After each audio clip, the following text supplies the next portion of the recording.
last minute people on board. A little bit about our flight today. 2 hours and 33 minutes. It's a quick flight down there. Should be about 5 or 10 minutes early. Weather in Fort Lauderdale, beautiful night tonight. Full moon, about 78 degrees, light winds. Thank you for flying with us. Sit back, relax. We'll talk to you again as we get en route down to arrival time. A little more about the trip. Harbor Town Marina, Fort Lauderdale. This is where we start. As of today, a new job and a new adventure begins.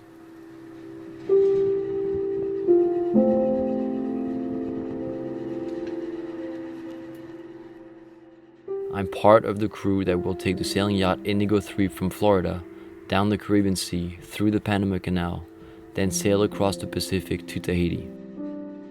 The voyage distance is about 6,000 nautical miles, and it should take 2 months to get there.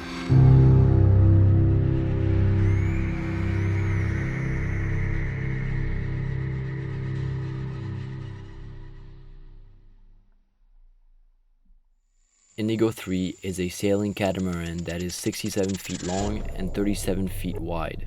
It was built by Lagoon catamarans. However, this specific one is a customized sport version with a taller mast, plumbed bows, and an extensive use of carbon fiber to keep it light and rigid.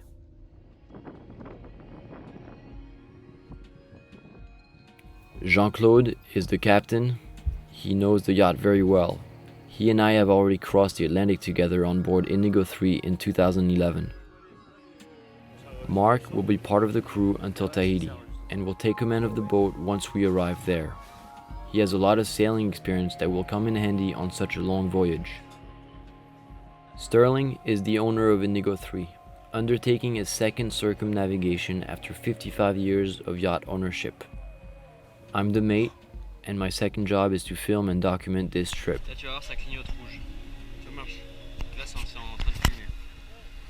Before we can get underway, Indigo 3 has to be 110% prepared. Everything on board has to be inspected, renewed, and in full working condition. Allez dents, hein?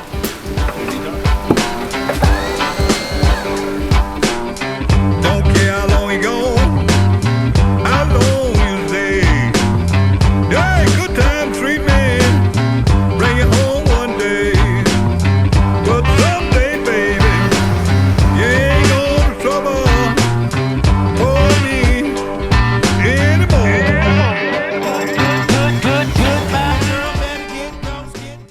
On est en haut du mât, environ 100 pieds, 32 mètres. On peut voir l'océan Atlantique derrière moi.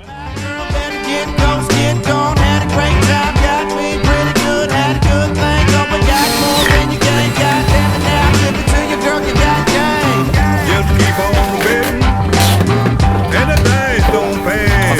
On va faire un You tour ain't du know, mât. darling, you're leaving too fast. But someday, baby, you ain't gonna trouble for me anymore.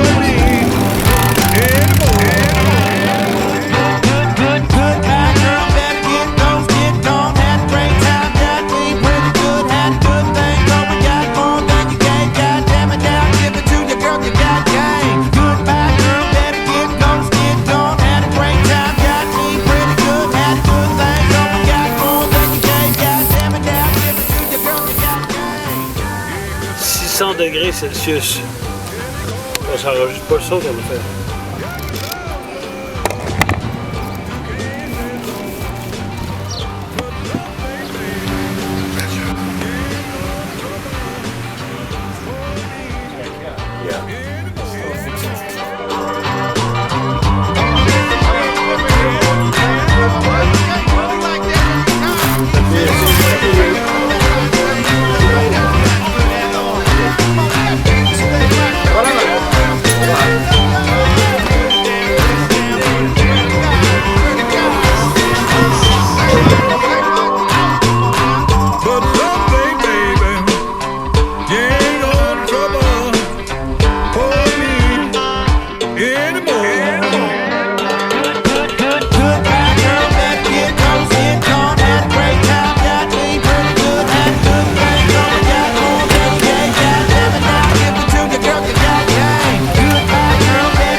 With just catamarans in charge of the refit, we all worked hard together to get everything done in time. Yeah, miss 2 boat, 2 washer.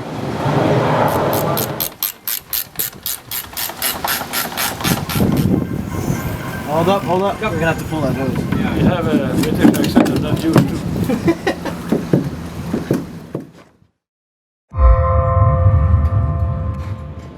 Finally, after 3.5 weeks, the yacht is ready for a test drive to calibrate the electronics and make sure everything functions properly.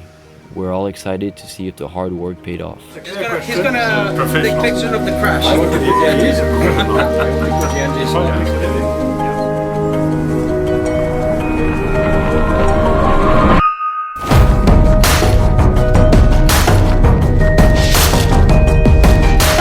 If you give me some of that footage, it would be amazing.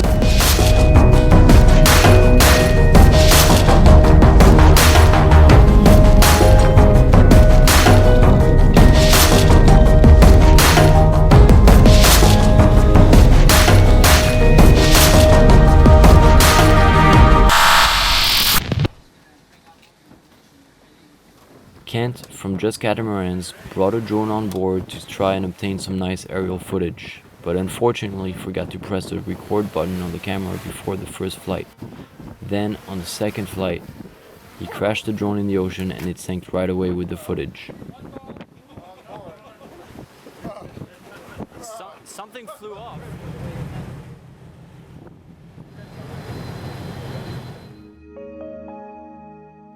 The sea trial went well, but as expected, we have a few extra things to adjust, including tightening up the stays and the dinghy. Alors, mesdames et messieurs, ce soir, nous avons un nouvel invité à bord. Il s'appelle Rouleau de 600 pieds. Ça, c'est des amarres. Des amarres méga yacht. To celebrate the end of our preparation, we invited the shipyard employees for a sunset drink on board.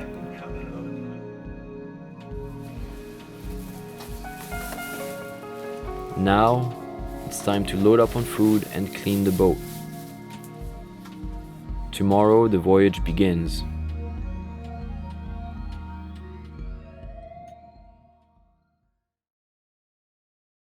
Friday, southeast winds 5 to 10 knots. Seas around 2 feet. Intracoastal waters light shup. A chance of showers. We're gonna check if the water is coming out of the engine. Very important. And you can see the water running out. We're keeping the exhaust cool so we don't catch fire. Departure. Yeah, man. Tahiti. Only 25,000 left to go. Yes!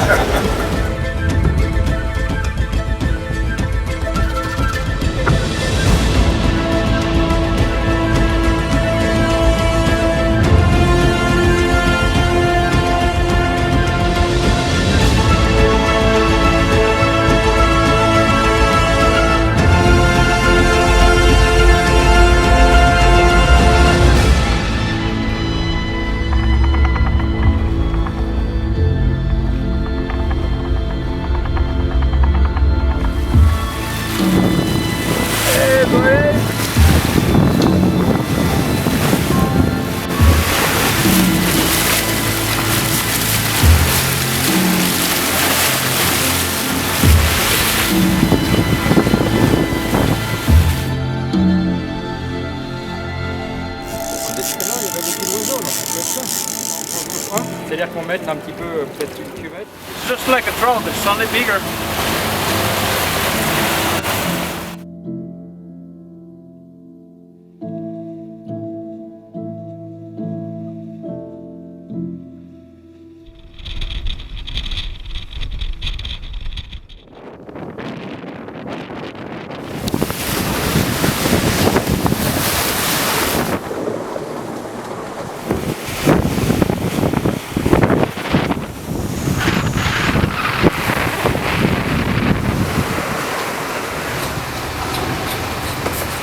What's the chef doing? What's he cooking? Pasta with smoked salmon and crab.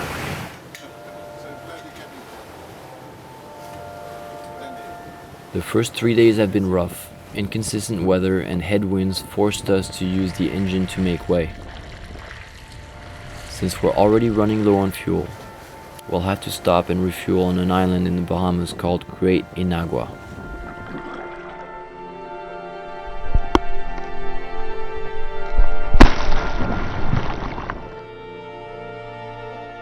Once anchored in front of the fuel station, we took advantage of the clear water to check the hull and remove some barnacles.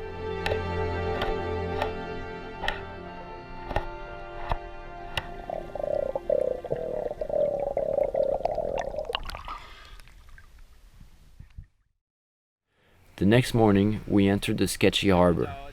It was a tight squeeze in, and Jean-Claude had to back into it.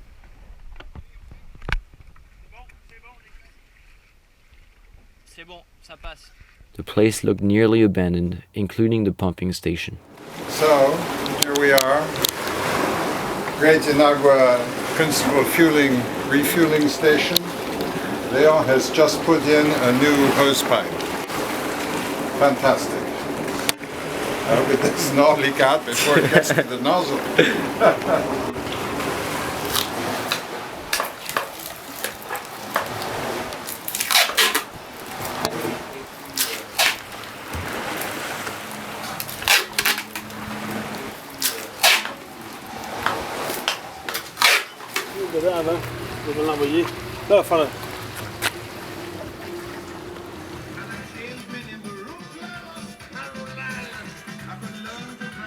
We were hoping for a quick pit stop, but the DEA spotted us and searched the boat, delaying us another few hours. Je suis habitué de faire ça, moi.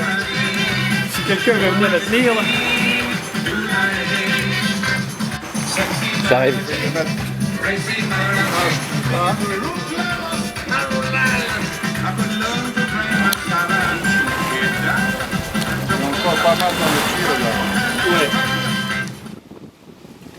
Now we're heading south in between Haiti and Cuba. There's no wind at all and the sea is completely still. This gave us the chance to rest and fish before the expected trade winds kick in tomorrow.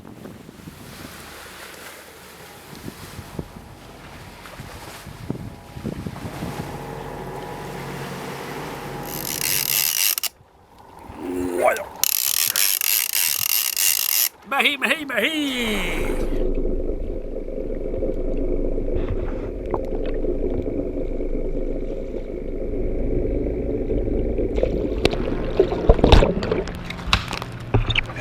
Nice catch, Mark. Professional. I didn't do much.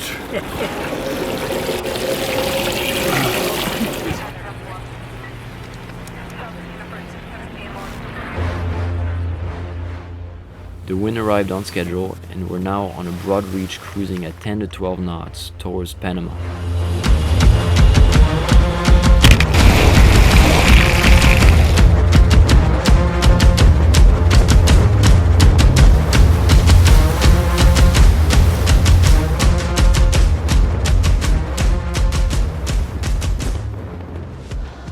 The wind got too strong for the Genoa, so we started rolling it up and somehow the swivel on the furler got jammed. The only possible solution was to go up the mast and try to fix it. Boat movement is amplified at the top of the mast, making it very hard to hold on while working.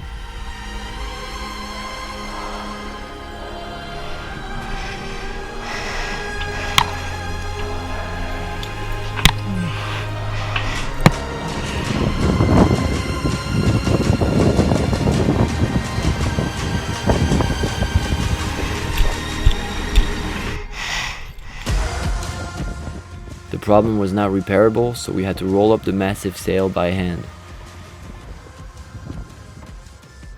We'll have to do with the storm jib until we get to Panama.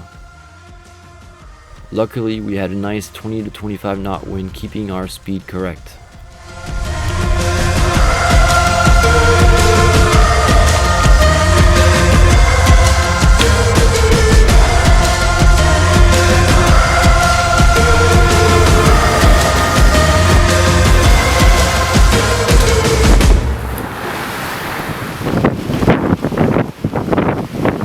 After 5 days of good sailing, we finally saw the coast of Panama.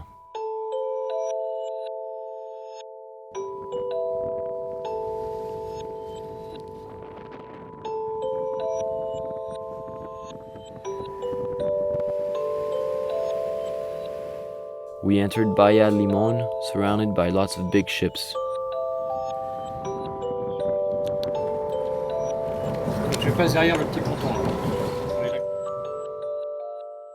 We docked in Shelter Bay Marina. Yes, we got 220, but it's only at 60 hertz. Are you okay with that? After 10 days at sea, it feels good to be in a safe harbor. The marina is very comfortable. With a restaurant, laundry, a pool, and a gym, we definitely enjoyed the week while adjusting and repairing things on the boat.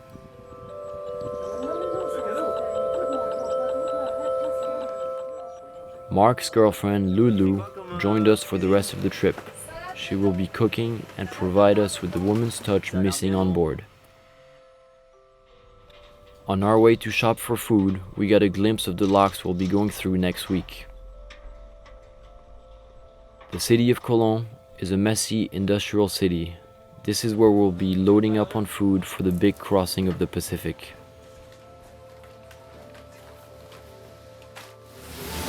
All packed and ready to go. Jean-Claude finishes the Panama Canal paperwork with the agent. We can now leave the marina to go anchor at the entrance of the canal where we'll pick up the pilot. Okay.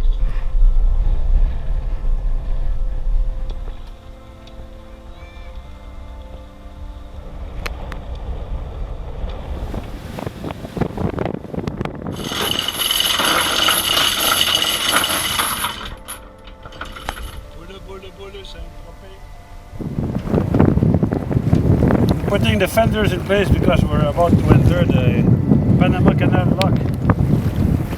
Voilà.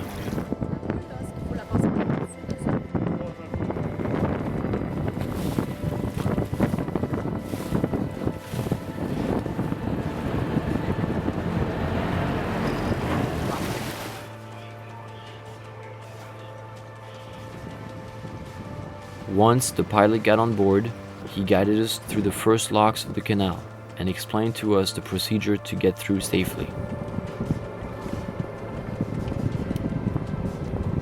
The first 3 locks of the canal bring us 85 feet above sea level into Lake Gatun.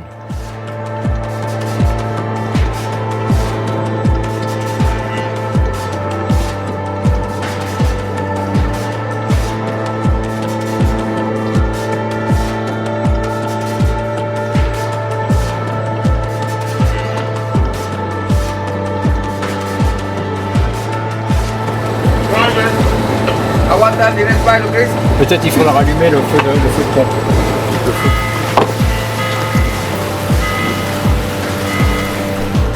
Marche arrière.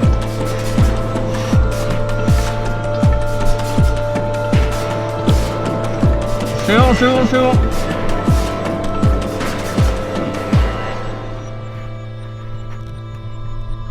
Once we passed the 3 locks, we tied up to a buoy for the night.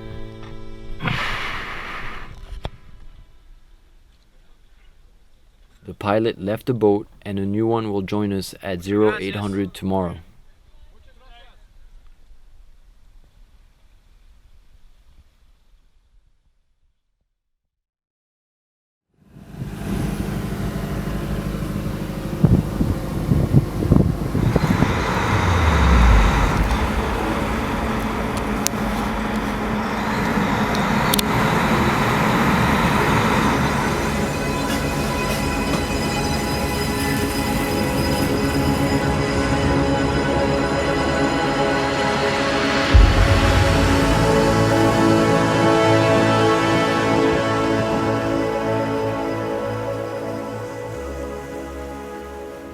The Panama Canal connects 2 oceans together.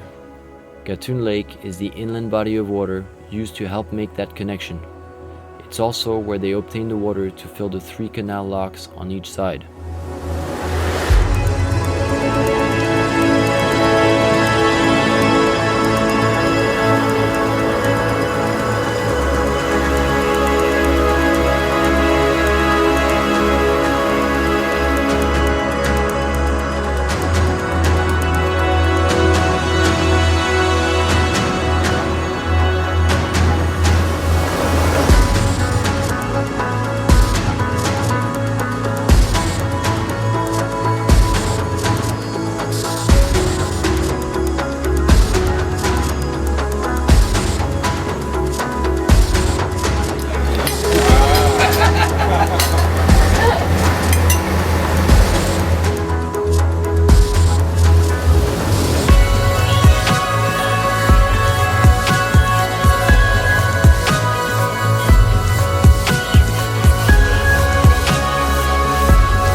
a long day, we arrived under the Bridge of Americas, signifying our entrance into the Pacific.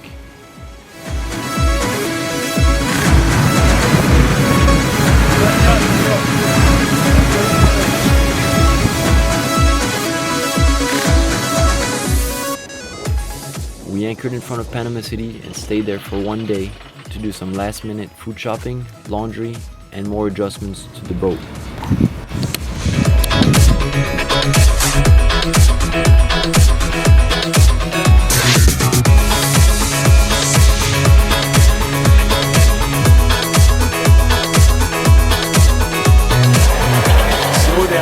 Then we filled up our 2 fuel tanks and 4 extra barrels.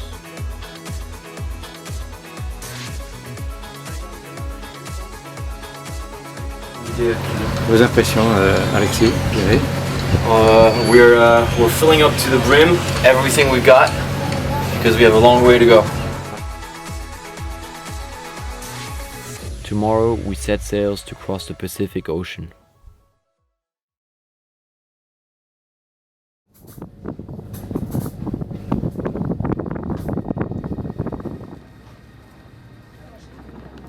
Here we go, releasing ourselves from the safety of land to travel 3,700 nautical miles to the Marquesas Islands, then another 1,000 miles to Tahiti. Okay, now we are going to 180 and after 220 South Pacific. Welcome.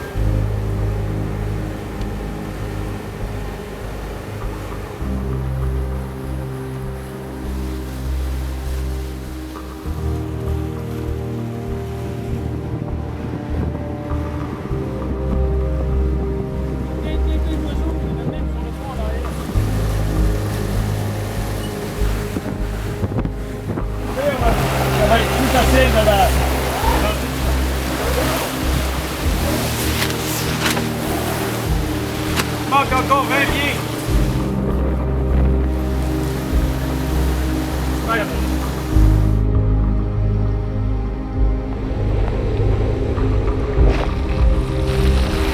Es certain que tu vas voir assez de bain?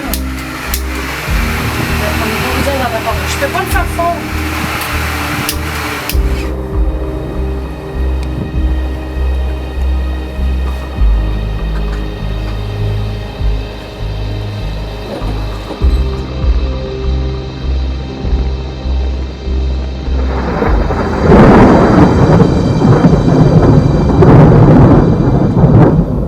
As expected, the first weeks of sailing had inconsistent weather, scattered thunderstorms and headwinds. We had to use the engines most of the time until we got closer to the Galapagos Islands.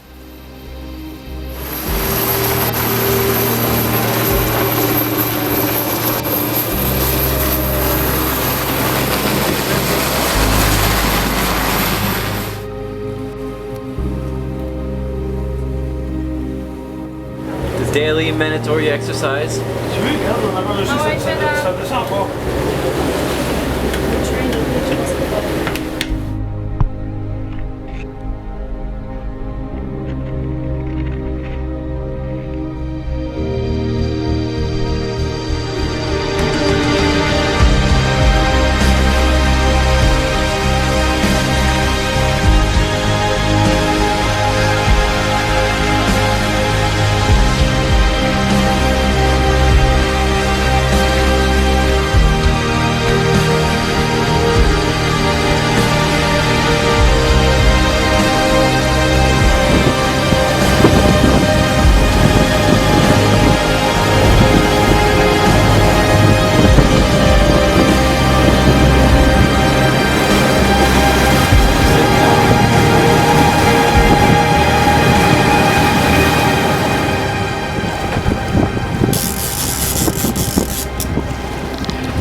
Ça y est, il est là. Oh, que c'est beau!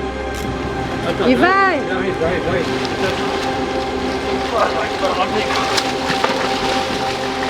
Là? Énorme! Énorme! Je capote! Le jean est où? Ok, le jean. C'est l'alcoolique, il en veut encore. Il Il est pas là, le verre. Les couleurs ont changé complètement? Ben oui. After about a week at sea, in unstable weather conditions, we passed the equator. Jean-Claude threw a ceremony for us first-timers across to 0 latitude. 1, 2, 3. Sus!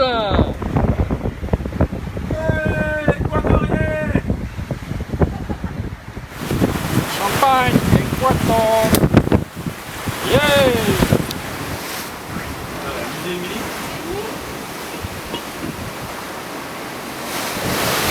Champagne. Equator! Same, same.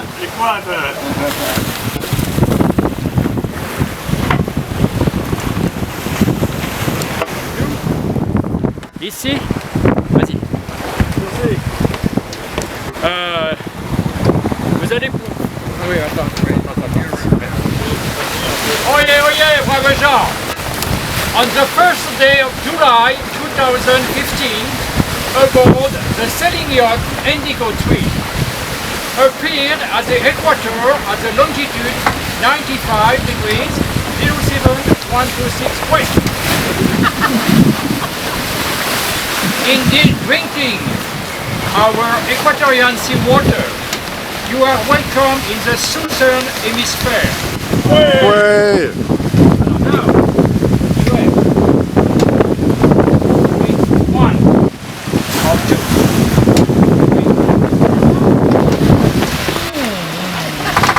No, you got it! Yay! Cheers! Thank you! Thank you very much, and welcome back in the sailor, soon sailor. Voilà, donc tu as tout ça, de l'eau tremblée, the best of Indigo 3. Congratulations. In the 1st of July 2000. Merci,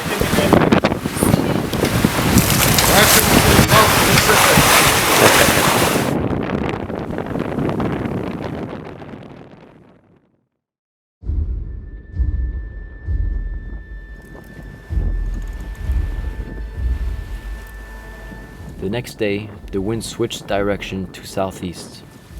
With 3,000 miles to go before the Marquesas, we are finally hitting the trade winds that should let us sail all the way across.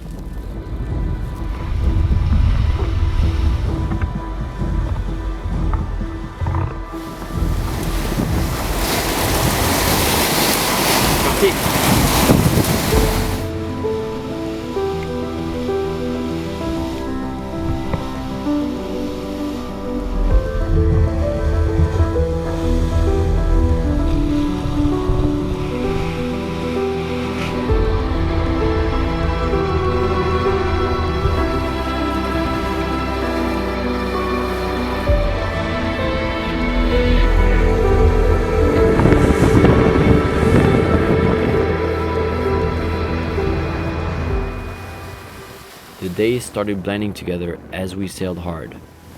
First, it was more of a fast, wet reach with southern winds. Then it gradually turned into an eastern wind with a more comfortable ride and some nice surf down the long Pacific swells. We recorded a peak boat speed of 18 plus knots before taking it down a notch.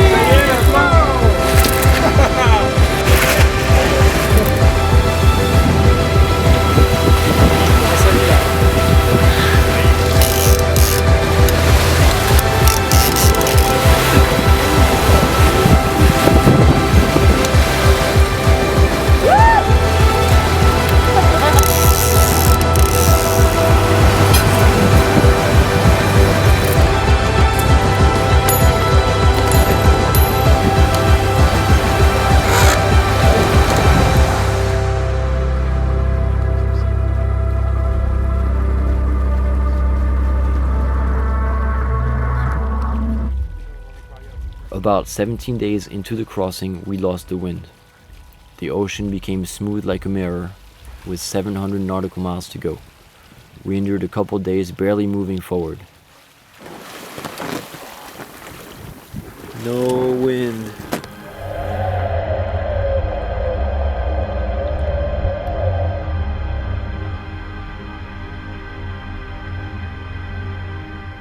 We had no choice but find ways to keep ourselves busy by reading, playing cards, fishing, and even swim in the deep blue ocean.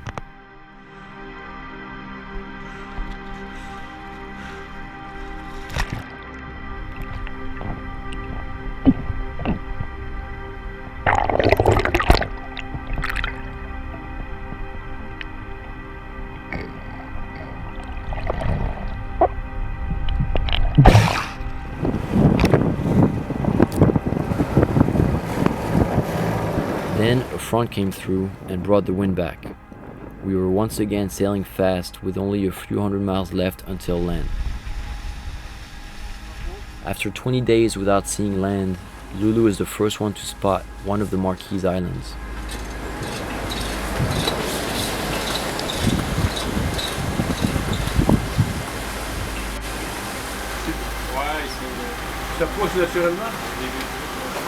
We started from Cologne and crossed the Panama Canal.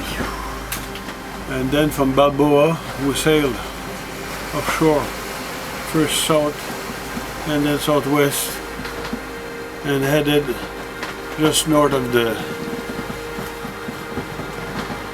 archipelago here, Galapagos, and straight on, going across the equator right here, south,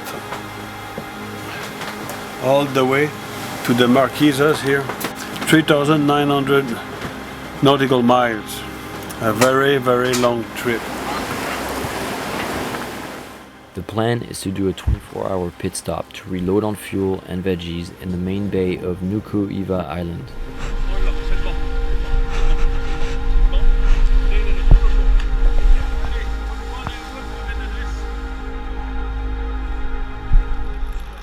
We arrived at night, so we woke up the next morning, surrounded by beautiful landscape and the wonderful smell of land and vegetation.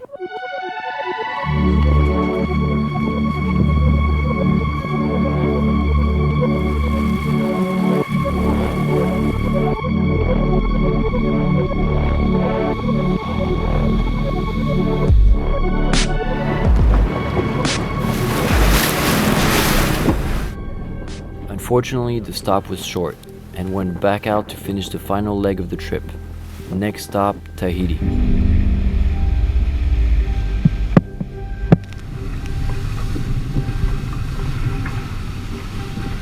Five days of easy sailing later, we arrived at Papeete, Tahiti at sunrise. It was a beautiful sight and we were all happy to reach our main destination. We made it for a lovely sunrise arrival in paradise. There it is.